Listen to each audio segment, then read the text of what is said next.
नहीं तो या मन में हुआ भैया जी ई नालाए जुवन मा हो किला मोहबिया के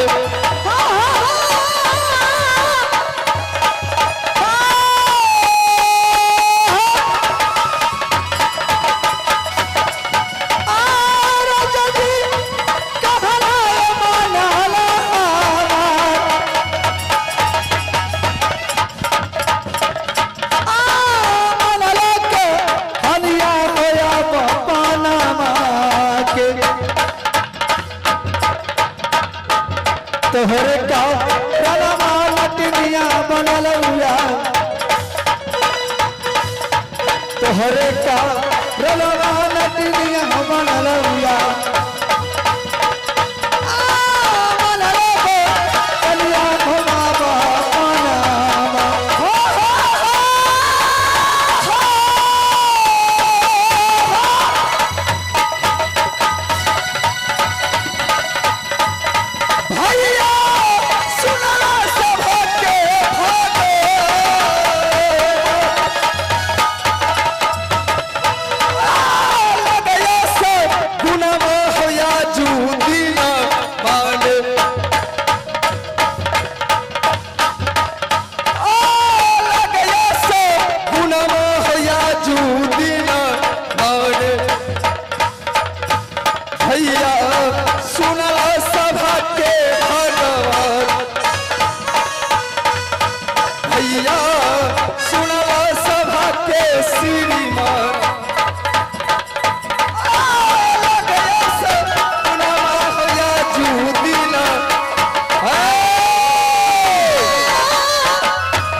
आज तुमने मुझे इतनी बड़ी रातों को इस मेला के अंदर मैं तमुकना में आराम कर रहा था और इस तमुकना में तुमने मुझे उठाई हो।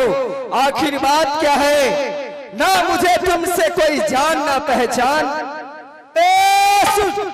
बोलो मेरे सामने में वो बात मालूम हो? क्या बात नहीं मालूम? अरे मुझे तो कुछ मालूम नहीं है। मैं तुमसे ना जान ना पहचान, मैं तुम्हारा बात क्या जानूं? रे तोहर चाचा रहो ना। मेरा चाचा? तेरा चाचा ना हो तो मेरे चाचा को कैसे जानती हो? ए जाना ये सौसे घूमो ही तो जानवे ना।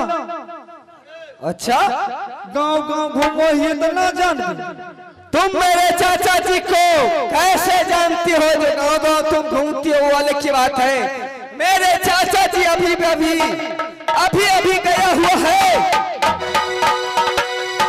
झिझिर खेलने के लिए। और मैं कैसे मान लूं? मेरे चाचा जी के बारे में क्या बोलना चाहती हो? बोलो। मेरे चाचा जी ने कोई संदेशा भेजा है तुमको?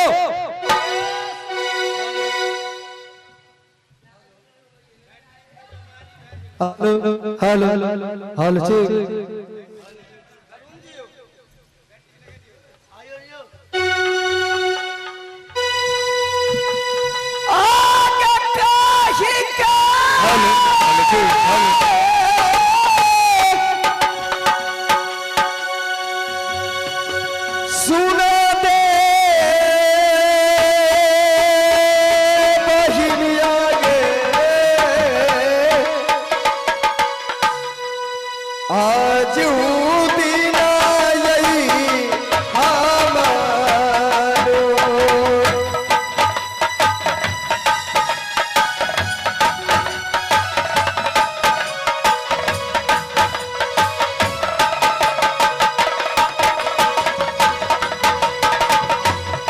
चमोरो गई लई गे बहिनी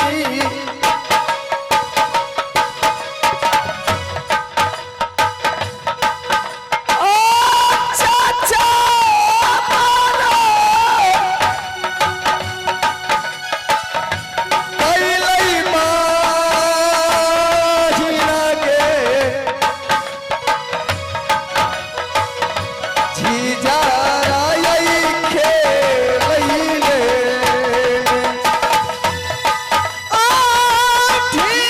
ठीक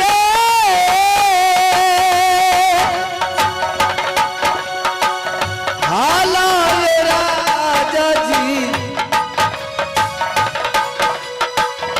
हमाया बाई बाला भेद बताई गई दियो नला भेद बताई गई भैया वाना कनीना बहिनी बहिनी गई बहिनी सुनियो राजा राजा हो राजा सुनला चाचा मारो गई लई बहिनी करई रे गई हरी द्वारा दे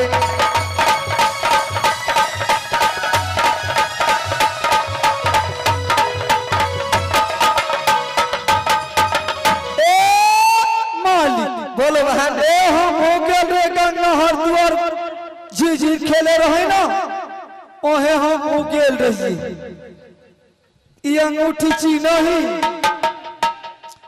ये अंगूठी कहाँ से पाई हो ए तोरा चाचा दिल को हो हमरा क्यों दिया है तुमको लेकर के वो भी तो बोलोगी बहन ये अंगूठी तुमको किस लिए दिए हैं अरे किस लिए हमरा बच्चा रोबर है लिए दिल के किले में बेच के खाइए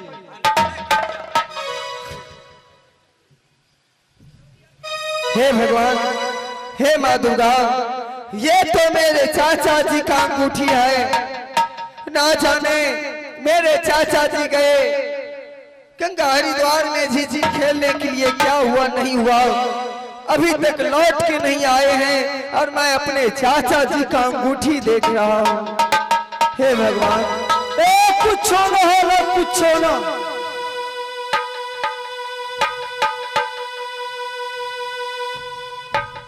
आ तोरा है ए दुआरे तोरा लगैलियो है बोलो कि हमरा से शादी करबे की ना शादी देखो बहन ए हम प्रतिज्ञा कहने रही कि जब हमार शादी है तो राज महब्बा ससुर है ताला सिंह पति है दंगल कुमार एहेलिए नटिन के भेष पकड़ के तोरा मुलाकात करे लियो हो क्या मैं तुमसे शादी करूंगा नहीं करवा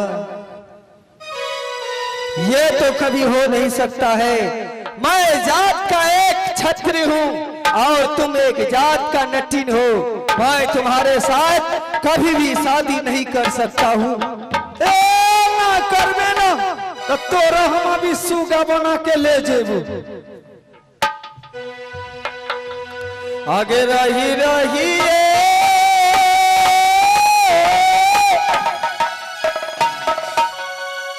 याद बहिनी